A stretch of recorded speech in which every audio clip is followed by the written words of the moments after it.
Buenos días a todos y a todas. Gracias por acudir a esta convocatoria de la Vicepresidencia Segunda y Consejería de Sanidad y Servicios Sociales. Me acompaña Mónica Calurano, presidenta de AUPEX, a la que le agradezco que esté con nosotros en esta rueda de prensa, y también, por supuesto, a Ignacio Chato Gonzalo, miembro de la Comisión de Programas Intergeneracionales, al que también le agradezco que esté con nosotros.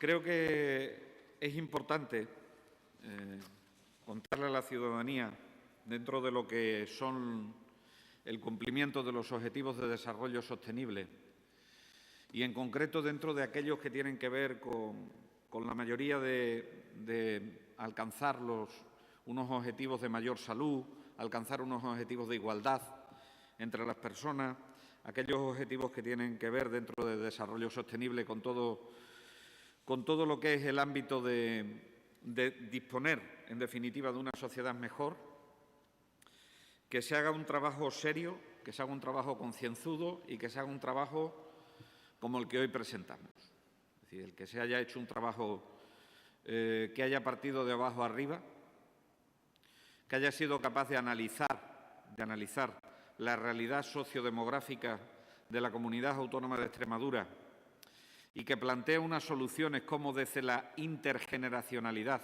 es decir, para que todo el mundo me entienda, cómo desde la relación entre los distintos grupos etarios, previniendo el edadismo, hayan sido capaces de poder plantear una serie de acciones y una serie de objetivos que nos lleven en el medio y en el largo plazo a una sociedad mejor. ¿En qué se va a traducir eso? Pues eso se va a traducir en que seremos capaces de afrontar de forma muchísimo más adecuada el reto demográfico.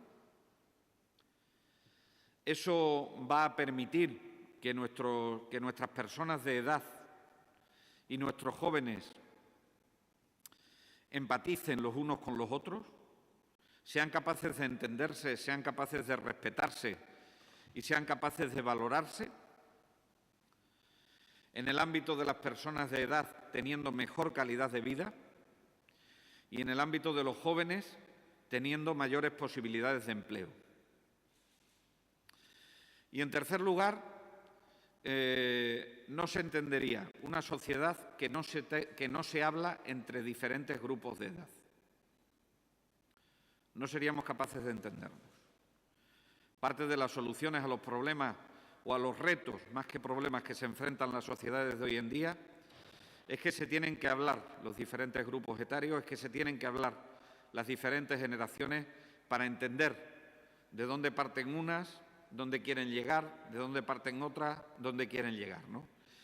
Y, en definitiva, ese es el trabajo intergeneracional. Un trabajo intergeneracional que no se circunscribe al ámbito educativo, ni al ámbito cultural, ni al ámbito sociosanitario, ni a ningún ámbito en concreto, que lo que pretende es que aborde al menos 10 áreas de intervención, como propone el documento, que sean capaces de poder permitir esa interrelación entre las diferentes generaciones. El proceso de envejecimiento que sufren las sociedades de nuestro entorno, no solo en nuestro país, sino también en los países desarrollados, es absolutamente evidente. Extremadura hoy cuenta con un porcentaje importante de mayores de 65 años. Alrededor de un cuarto de su población, no llega al cuarto, pero alrededor de un cuarto de su población es mayor de 65 años. Y alrededor de un 7, un 8% está por encima de los 80 años. Hace algunos días hemos estado hablando, con motivo de la pandemia que nos asola, sobre la necesidad de modificar la atención a las personas de edad. No cambiar el modelo de residencia, modificar la atención a las personas de edad. Bueno, pues la modificación de la atención a las personas de edad sin los programas intergeneracionales se quedaría escaso.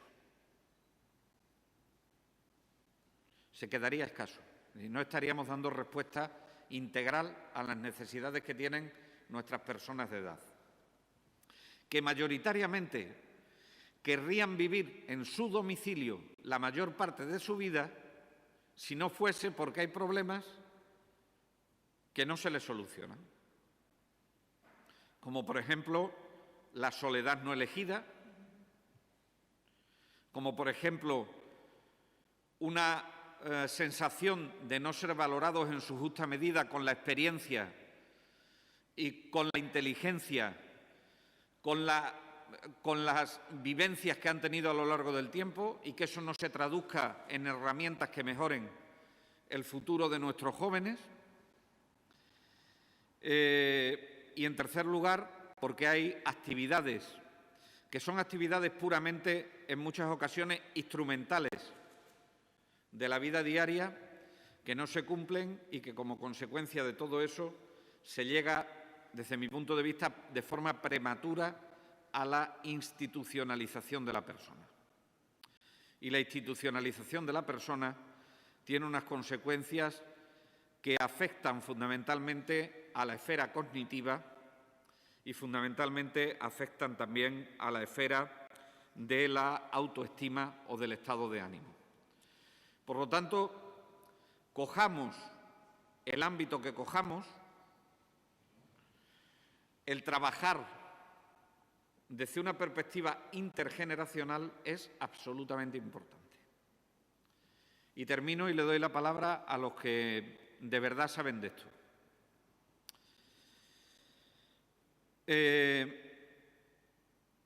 Fíjense que durante todo el tiempo he estado hablando de perspectiva intergeneracional y de todo lo que es un plan intergeneracional. Porque proyectos intergeneracionales ya hemos desarrollado. Y los proyectos se quedan en proyectos, están acotados en el tiempo y solo sirven para resolver un problema que se ha dado en un momento determinado o para una experiencia piloto. Por eso yo celebro que tanto AUPEX como el resto de todas las personas que han trabajado en este tema hayan trabajado con una serie de elementos de estudios fundamentalmente cualitativos que nos han permitido conocer las necesidades para plasmarlas en un plan intergeneracional que tenga una vigencia de al menos 5 años, que trabajemos con una perspectiva en el medio plazo para que podamos ir mejorando la situación.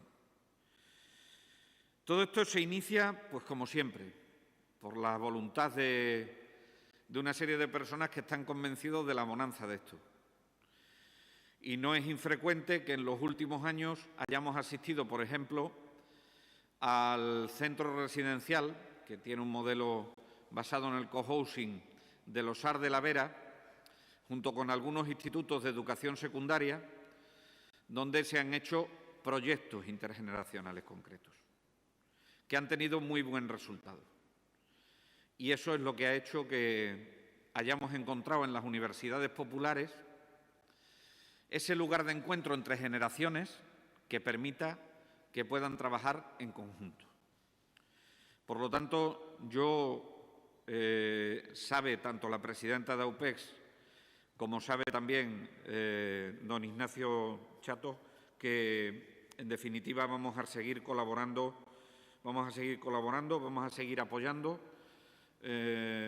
todo este plan intergeneracional de Extremadura, que va a seguir contando con la colaboración, que tenemos que darle una difusión extraordinaria para que cada vez consigamos más adeptos al plan intergeneracional de Extremadura, porque esto o lo hacemos entre todos o sin duda ninguna nos servirá, ¿no? Las universidades populares son los espacios lógicos de intercambio de experiencias entre los diferentes grupos de edad y, por lo tanto, su presidenta, a la que le doy la palabra ahora, nos contará la visión que desde la Asociación de Universidades Populares de Extremadura se tiene sobre este Plan Intergeneracional de Extremadura. Son parte autora de este plan y, por lo tanto, le agradezco y le felicito el que haya trabajado en este sentido. Huyamos de los términos de envejecimiento activo, huyamos de los términos que tienen que ver con envejecimiento solamente saludable y vayamos a un modelo de plan intergeneracional de Extremadura que lleva implícitos esos conocimientos de los que antes le hablaba, de envejecimiento activo, de envejecimiento saludable, pero también de un crecimiento personal impresionante por parte de los chicos y chicas que en este momento están dentro de nuestra comunidad autónoma. Ahora vienen fechas señaladas donde se juntan poquitos, pero donde se van a juntar varias generaciones y del intercambio de esas relaciones es de donde pueden salir las grandes cosas. Así que, Mónica, cuando tú quieras. Gracias, consejero. Gracias a los medios de comunicación por asistir a esta rueda de prensa. Quería, en primer lugar, agradecer a la Junta de Extremadura y a su consejero que confiara en OPEX para, junto con el SEPA, promover esta elaboración del primer Plan Intergeneracional de Extremadura, que además es una iniciativa pionera en toda España. Mira, la creación de un plan no obedece a una inspiración de un momento, de un grupo de personas encargados de esa encomienda. Es un proceso complejo, como comentaba el consejero, que parte de un diagnóstico exhaustivo, de la construcción de una planificación con sentido que dibuja un itinerario concreto con unos indicadores y con unas fuentes de valoración.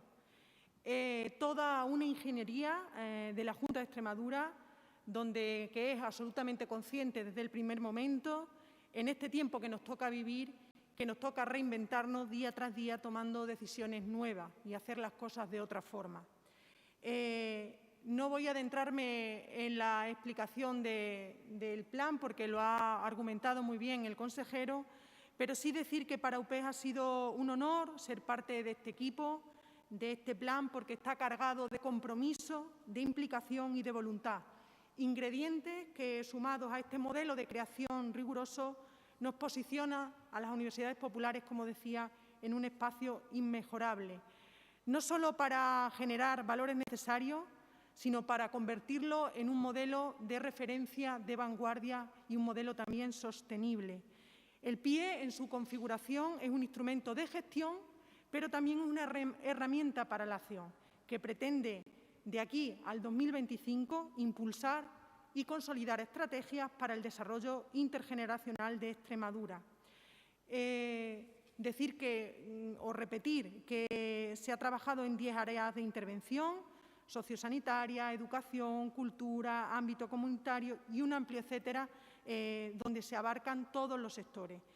Por cada una de estas áreas se establecen retos estratégicos, unos objetivos operativos y unas líneas específicas de acción.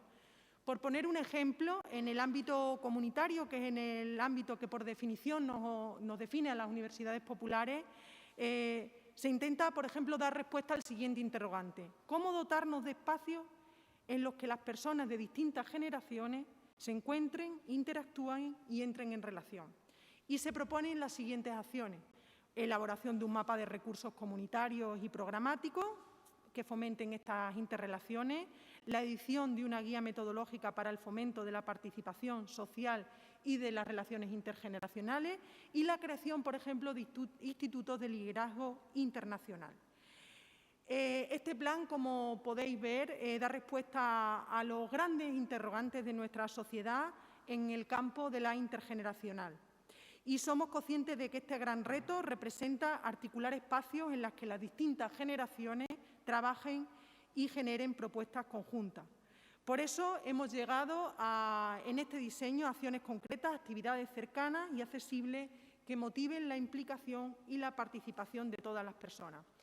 Sin lugar a dudas, este plan es una oportunidad para el fomento de las relaciones sociales, evitar el edadismo, como decía el consejero, y potenciar la convivencia entre generaciones. Por lo que a las universidades populares de Extremadura vamos a trabajar en la aplicación de estas líneas de acción que nos competen.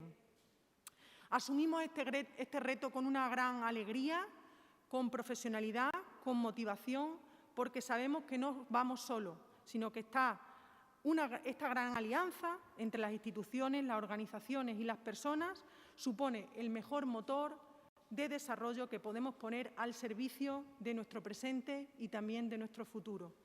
Desear que nos volvamos a encontrar de nuevo dentro de 5 años, en el que el 2025 se pueda evaluar el impacto que ha tenido este plan y podamos presentar el segundo Plan Intergeneracional de Extremadura.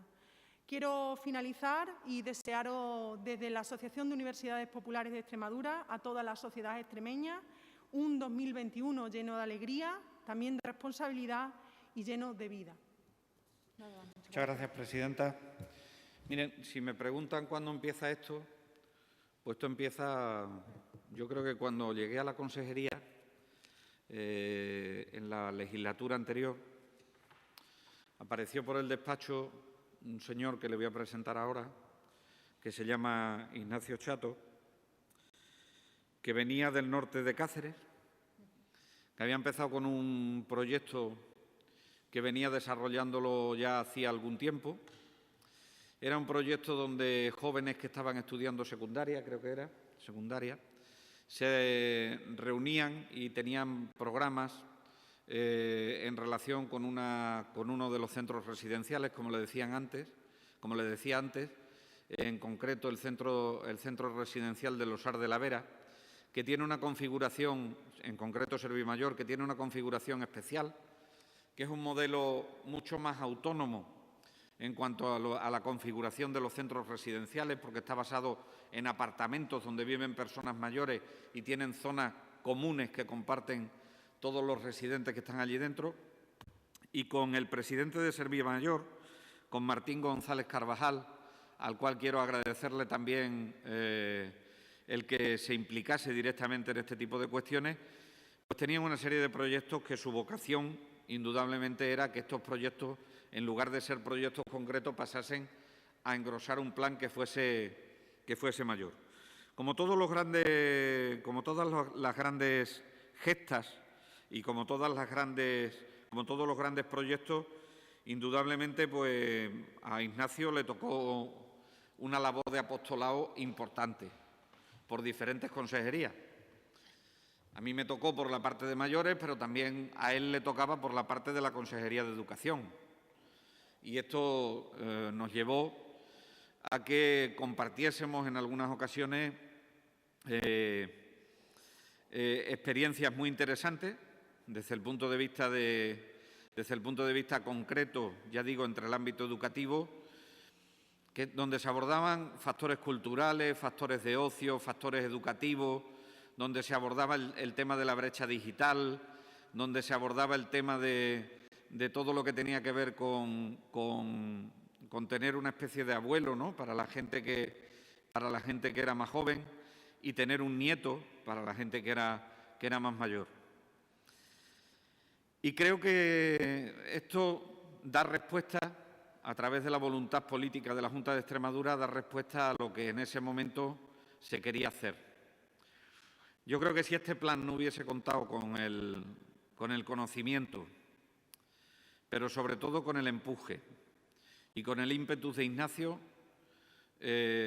hoy probablemente no estaríamos aquí, aunque tuviésemos la voluntad política. Aquí se ha conjugado la voluntad política con personas que han estado interesadas en que esto saliese adelante, que creían en esto, que sabían de esto y que han puesto lo mejor de sí mismos al servicio de que este documento se elaborase. Y que hoy podemos decir orgulloso que la Junta de Extremadura tiene ese plan intergeneracional, y estoy seguro que no nos hemos equivocado y que tendrá muy buenos resultados. Antes decía que había sido un proceso de abajo arriba, porque los procesos intergeneracionales, los planes intergeneracionales no se imponen. O se detectan las necesidades y se les da respuesta, o los planes intergeneracionales no funcionan. Y eso fundamentalmente es lo que ha hecho Ignacio Chato, al que le doy la palabra a continuación. Cuando quiera, Ignacio. Casi me he dejado sin palabras, señor consejero. Muchísimas gracias por lo que ha dicho y seguro que inmerecido. Pero es muy raro escuchar a políticos que tengan tan cabal conocimiento de lo que es lo internacional. Si nos están viendo, y me consta, personas técnicos y especialistas de la materia de otras comunidades, seguro que la tienen hoy una gran envidia, porque es muy raro que en el ámbito institucional se tenga constancia y conciencia de lo que significa lo internacional y sobre todo el valor que tiene para buscar soluciones y dar alternativas a la realidad que vivimos. Afortunadamente, en este camino, que ha sido largo, justo hace 4 años y poco estamos aquí sentados, tal cual como estamos con la compañía de Martina, que has mencionado, y de la consejera también de Educación y Empleo, firmando el primer plan en 2016, un plan de actuación entre las dos consejerías, en las que en el 2019 se sumó también la antigua Consejería de Cultura e Igualdad. Y a partir de entonces, del 2016, se formó la Comisión de Programas Internacionales, de la que formo parte, pero de la que forman parte otros 8 miembros más, que quiero también que hoy estén presentes, al menos en espíritu. Y de aquellos que han formado parte de esta comisión y que ya no están, y que han sido partícipes de este proyecto. Este plan, y es importante remarcarlo, es un plan que tiene un enorme valor, entre otras cosas porque es el primer plan internacional que existe en España, en Europa y posiblemente en el mundo.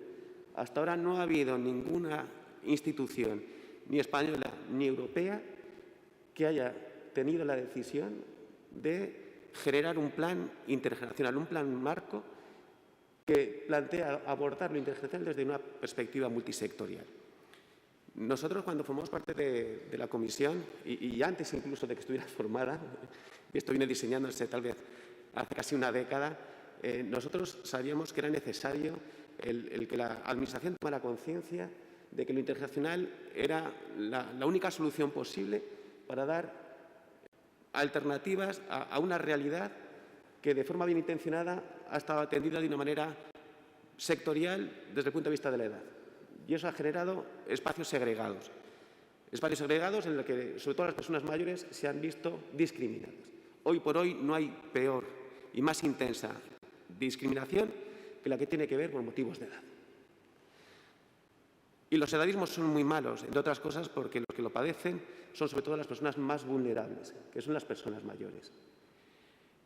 Es verdad que para dar solución a esa segregación, a esa discriminación, a los problemas de los edadismos, es necesario afrontarlo con valentía y con decisión, y sobre todo con inteligencia y con imaginación. Y es lo que contiene este plan. Este plan es tremendamente creativo e imaginativo, entre otras cosas, porque aporta nuevas formas de afrontar la realidad. Es verdad, yo usted le decía, que para atender la situación de las personas mayores en el ámbito institucional, no solamente institucional, sino en el ámbito de la vida autónoma, es necesario adoptar un nuevo modelo de residencia o un nuevo modo de atención a los mayores. Es necesario un nuevo modelo de convivencia. Y para crear este modelo de convivencia es necesario que todos los ámbitos de la Administración trabajen conjuntamente. Es difícil que distintos ámbitos de la Administración trabajen de manera conjunta. Parece mentira, pero es verdad, es muy complicado que empleo se conecte con la educación, afortunadamente la forma una consejería, pero que a su vez se conecten con sanidad y servicios sociales, que se conecten con vivienda, con transporte. Es difícil. Afortunadamente esta comisión ha dado pruebas de que cuando se pone es fácil. Y hemos trabajado 9 miembros de distintos ámbitos de la Administración poniéndonos de acuerdo en diseñar medidas de alcance global. Sé que es difícil poner en marcha este plan. Este plan no es el punto final, es el punto de inicio. Y el plazo que establece es medio largo, 5 años. En 5 años pueden pasar muchísimas cosas. Pero esperemos que las cosas que pasen sean en gran medida fruto de las iniciativas y de las propuestas que de aquí surgen. Sé que es muy difícil que el ámbito de la Administración cambie sus rutinas y sus inercias. Es tal vez lo más complicado y es tal vez lo que genera mayor resistencia. Abordar de manera nueva y diferente situaciones que se han venido abordando de otras formas. Y esa va a ser la misión, hacer mucha pedagogía, pero también mucha voluntad de querer cambiar las cosas.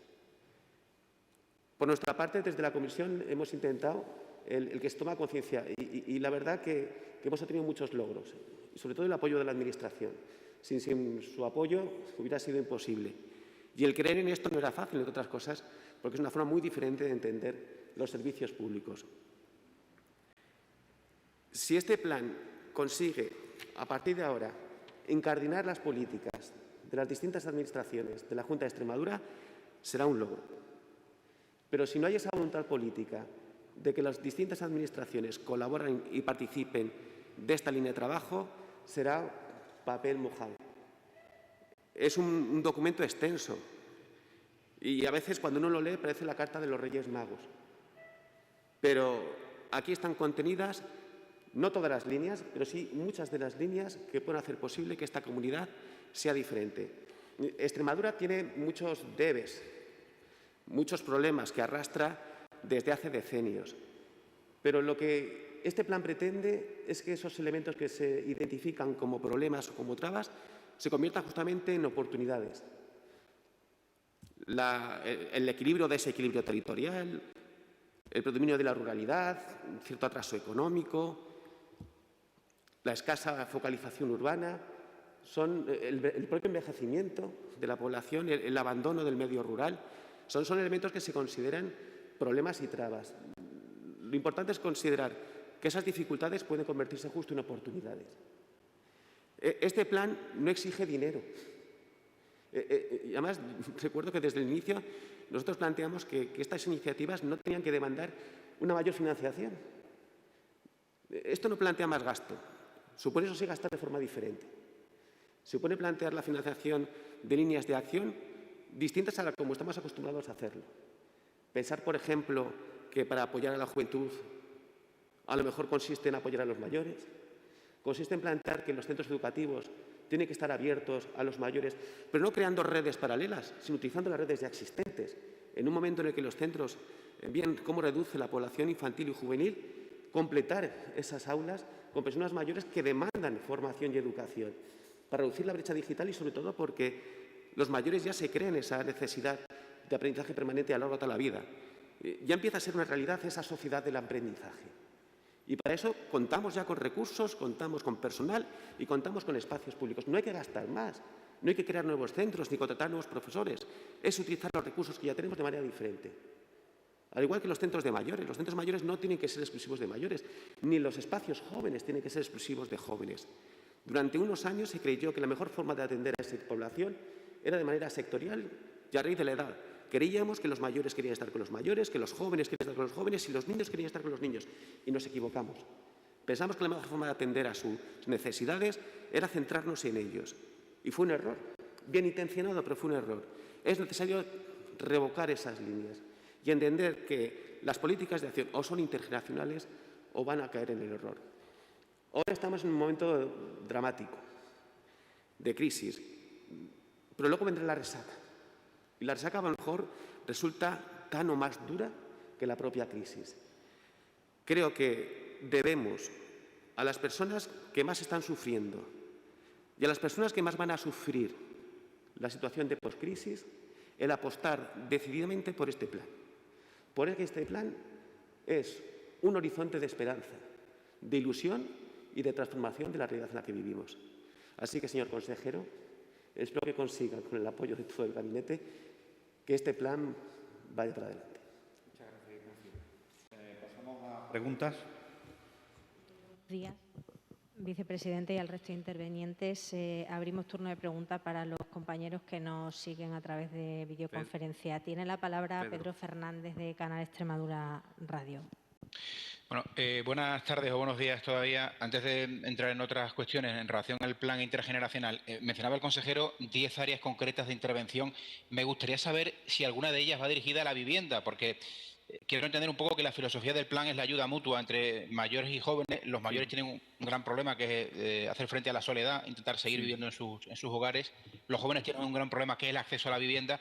No sé si el plan contempla casar un poco esas demandas de unos y de otros y poner en marcha algún tipo de iniciativa en ese sentido, que facilite el acceso a la vivienda de los jóvenes y, a su vez, evite la soledad de los mayores. Sí, hay una parte que va dirigida fundamentalmente a vivienda. Va una parte dirigida a vivienda fundamentalmente para evitar dos cuestiones. Una de las que tú comentabas, Pedro, que es que los jóvenes evidentemente tengan acceso a la vivienda. Y, por otro lado, evitar lo que se está produciendo en muchas de las ciudades, que es el fenómeno de la gentrificación. Ese fenómeno de la gentrificación, que es construir barrios alrededor de las ciudades sin aprovechar el núcleo central de esa población, es decir, construir viviendas de protección oficial fuera de las ciudades, en lugar de aprovechar las viviendas que están en los cascos urbanos de los municipios, es una de las labores en la que tenemos que emplearnos, ¿no? Y, por lo tanto, sí, va un pilar, va unido a transporte y va unido a urbanismo, pero hay un apartado concreto que va dirigido a ese acceso a la vivienda. Viviendas donde pueden vivir varias generaciones, viviendas donde pueden vivir varias generaciones y donde no está mal que vivan varias generaciones. ¿Alguna cosa más, Pedro? Sí, Ignacio quería... perdón. Si me permite completar, hay 8 retos exactamente en el módulo de urbanismo, transporte y vivienda. Ya existen iniciativas, no en Extremadura, pero sí en otras comunidades, en este caso Alicante, de viviendas intergeneracionales, en donde se trata de que un mismo espacio sea compartido en viviendas conjuntas por jóvenes y personas mayores, con espacios comunes de convivencia y con servicios sociales asociados. En Alicante, por ejemplo, la Plaza América es uno de los grandes ejemplos, que, por cierto, encima ha sido los que mejor han sido capaces de sobrevivir el envite de la crisis. Es decir, existen iniciativas y este plan incluye 8 retos con algo así como unas 40 acciones distintas en el ámbito de transporte, urbanismo y vivienda. Pero lo que hay que cambiar es el enfoque. A la hora de plantear el acceso a la vivienda a los jóvenes, la mejor forma de entenderlo no es buscando solamente una forma sectorial etaria para jóvenes.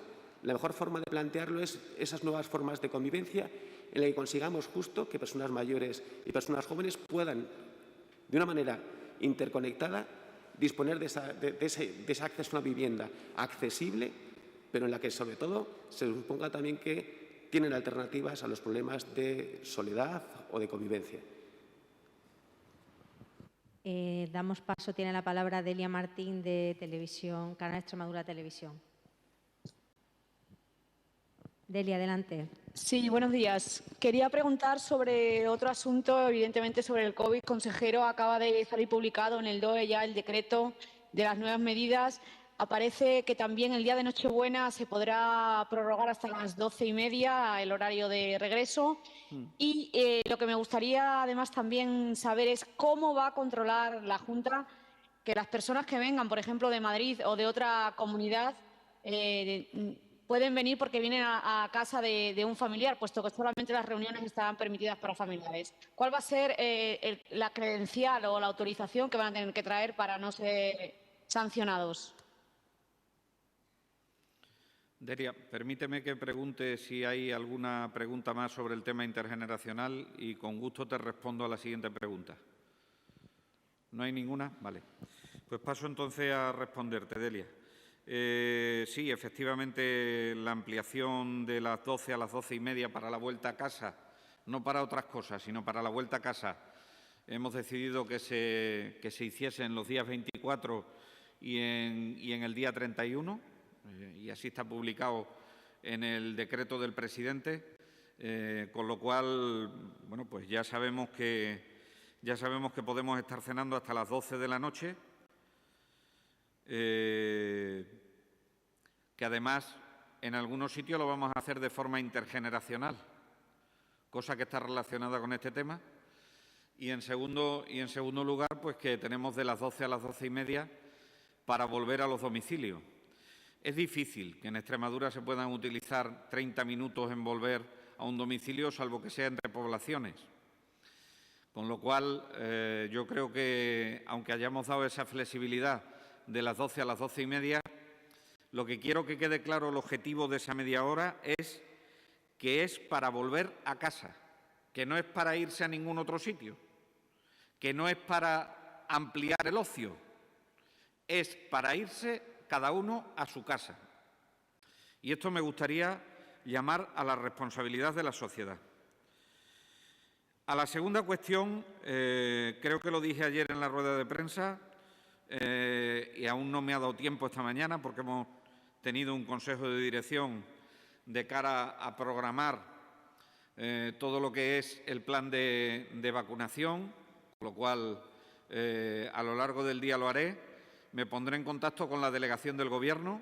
La Junta de Extremadura no controla, no perimetra, no dicta las circulares que finalmente los agentes de la autoridad van a solicitar. Yo les recomiendo a la ciudadanía que se lo traiga de la mejor forma justificada, que son familiares, de la mejor forma justificadas que son familiares, pero evidentemente no le puedo decir en este momento si es una fotocopia del libro de familia o cualquier otra cuestión concreta. En cualquier caso, intentaremos aclararlo a lo largo de estos días para que la población sepa cómo venir y que no les echen para atrás. Sabiendo en todo momento, como también creo que dije en la rueda de prensa de ayer, que perimetrar 42.000 kilómetros cuadrados que tiene esta comunidad autónoma, con todas sus carreteras primarias, secundarias, caminos rurales y otros accesos, es una situación muy complicada, y que esto o lo interiorizamos y verdaderamente intentamos no utilizar la picaresca, o será difícil de controlar al 100%. O sea, yo creo que en este sentido tengo que ser serio con una sociedad que es madura. Y ser serio con una sociedad que es madura es, oiga, son unas Navidades muy especiales. Hoy probablemente demos una incidencia acumulada a los 14 días de 271. Estamos en una situación preocupante. Existe una nueva variedad del virus en el Reino Unido que no sabemos por dónde nos va a llevar. Luego, pensemos un poco que vidas solo hay una y Navidades puede haber un montón de ellas. Entonces, si las venidas y las idas de Extremadura las hacemos de forma sensata, de forma seria y ajustándonos verdaderamente a lo que se establece, que es el agrupamiento de las familias y no de los allegados, e intentamos que el cariño a los allegados este año le llegue de otra forma que no sea con nuestra presencia, habremos ganado mucho. No obstante, yo hoy tendré una conversación con la delegada del Gobierno para que los cuerpos y fuerzas de seguridad puedan diseñar cuál es el justificante que van a solicitar, si es que van a solicitar alguno, para la venida de esas personas que quieren estar reunidas con sus familiares. No obstante, vuelvo a poner el mismo ejemplo que puse ayer. Es decir, que alguien, por favor, me diga si el fin de semana pasado, que estaban varias comunidades autónomas perimetradas, a Extremadura no ha llegado gente de esas comunidades autónomas.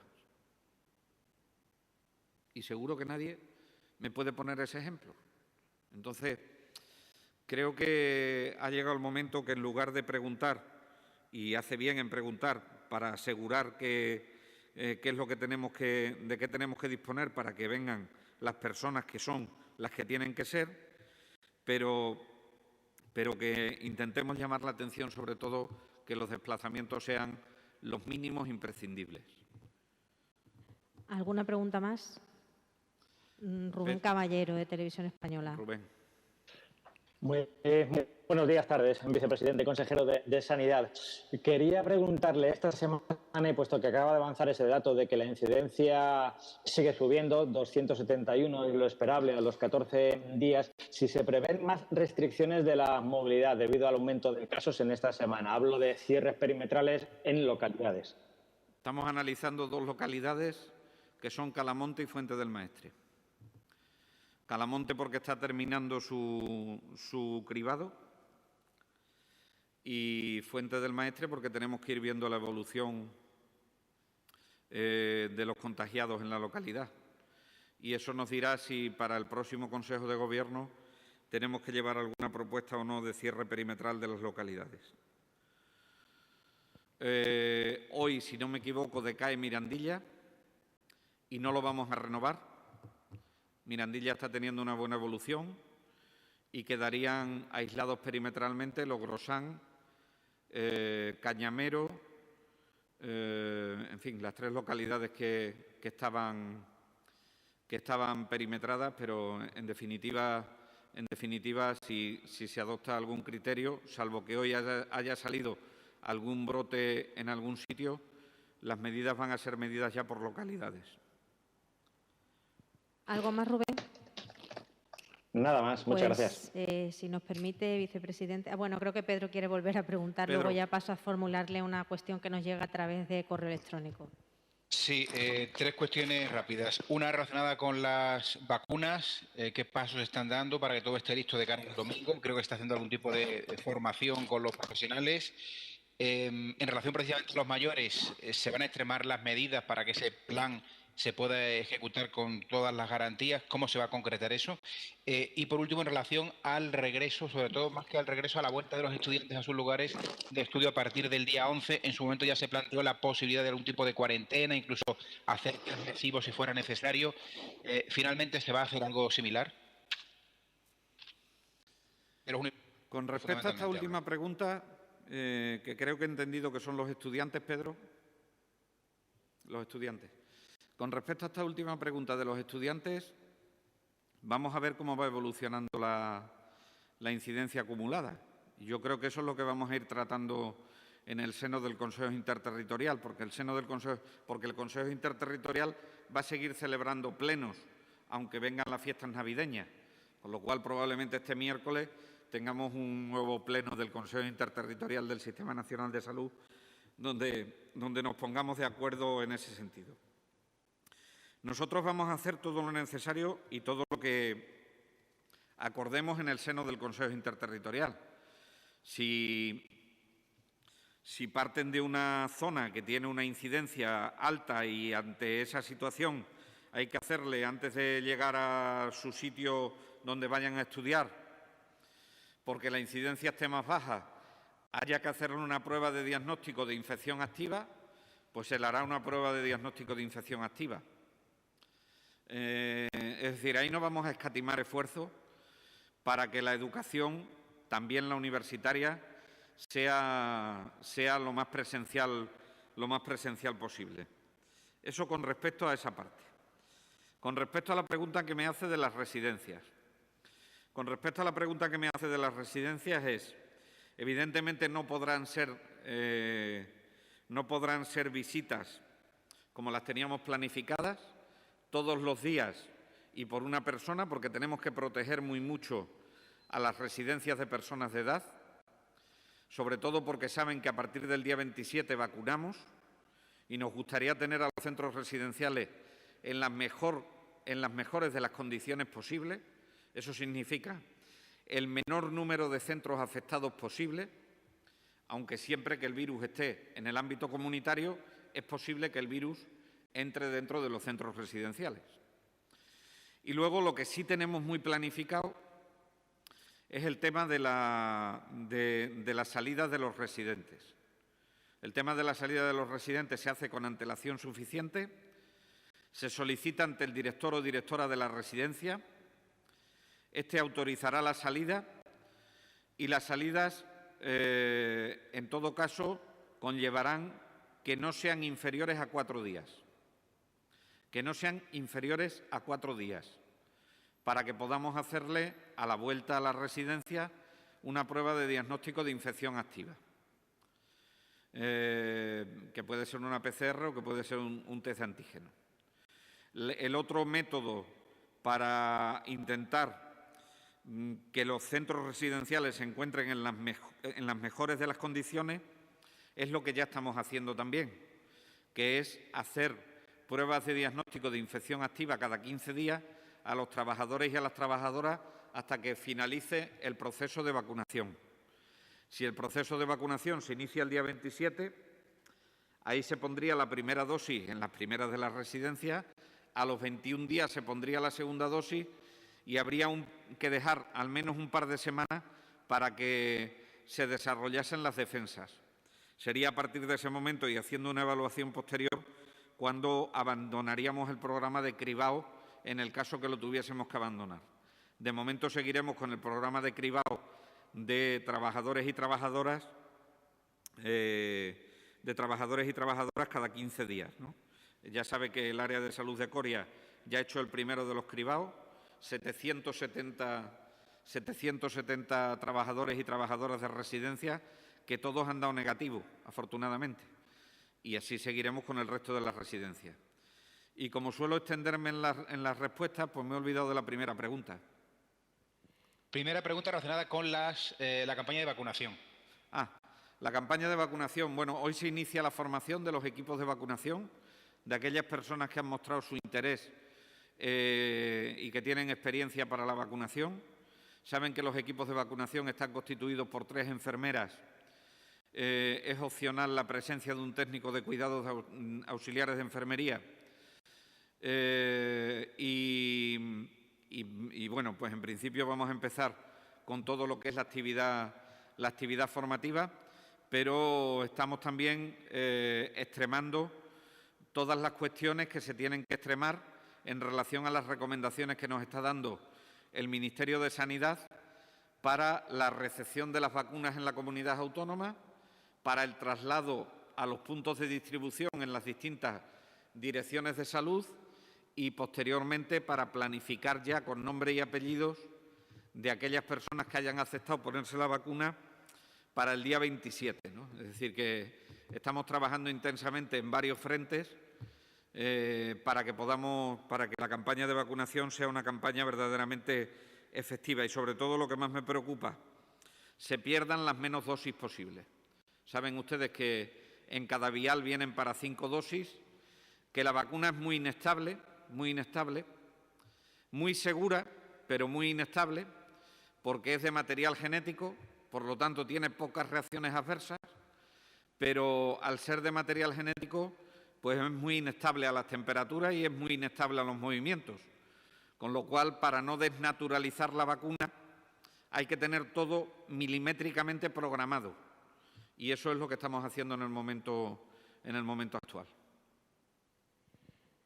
Una última cuestión que nos hace llegar Beatriz de las Heras del diario Extremadura 7 días. Manifiesta que los ciudadanos tienen dudas acerca de las reuniones de 10 personas el día de Nochebuena y Nochevieja. Sí, podría aclarar si esta medida está vigente durante todo el día o se ciñe simplemente a la noche de ambos días, y si es así, si durante el día se podrían o no juntar esas 10 personas, que es el límite establecido de entrada. No, se ciñe a la cena de Nochebuena y a la cena de Nochevieja. Y voy a despejar todas las dudas. No tenemos que llegar a los 10. O sea, no hay que, como dicen en mi pueblo, no hay que buscar gente a jornal para que vaya a cenar esa noche a casa. Que si son 6 no pasa nada, de verdad, se lo puedo asegurar. Es decir, no hace falta que vayan 10 a cenar. Hemos puesto el límite en 10, pero no hace falta que sean 10. Si son 4, mejor. Si son 2, mejor. Y si son del mismo núcleo convivencial, todavía mejor. Entonces, no traslademos dudas ni traslademos de eludir determinadas flexibilizaciones que hacemos con la mejor intención posible, porque si no, bueno, pues cada uno podrá hacer lo que quiera y después las consecuencias pues no sabemos cuáles serán, ¿no? Entonces, yo creo, insisto, en que las preguntas deben ser preguntas que aclaren, evidentemente que aclaren, pero, hombre, cuando hablamos de los 10, no hace falta que sean 10. Si hay 6, no tenemos ninguna duda. Ninguna. Por lo tanto, no llevemos al extremo la situación de los 10. Y si me puedo repartir y si no me puedo repartir. Mire, estos son unas Navidades especiales, muy especiales, con una incidencia en toda Europa muy preocupante. Ya está. Somos una sociedad madura y como sociedad madura tenemos que tomar decisiones maduras. Por cierto, me hubiese encantado que el Plan Intergeneracional de Extremadura hubiese estado vigente para el abordaje de la pandemia, porque probablemente muchos estereotipos que se le han achacado a los jóvenes y estereotipos que se le han achacado a las personas de edad hubiesen decaído con este plan intergeneracional, porque nos hubiésemos entendido mejor. Entonces, viene una Navidad donde el cariño hay que darlo de otra forma. No puede ser presencial. ¿Qué le vamos a hacer? ¿Qué le vamos a hacer? Pues es todo. Muchísimas gracias, Muchísimas gracias a todos y a todos. y a los compañeros que nos han seguido. Buenos días.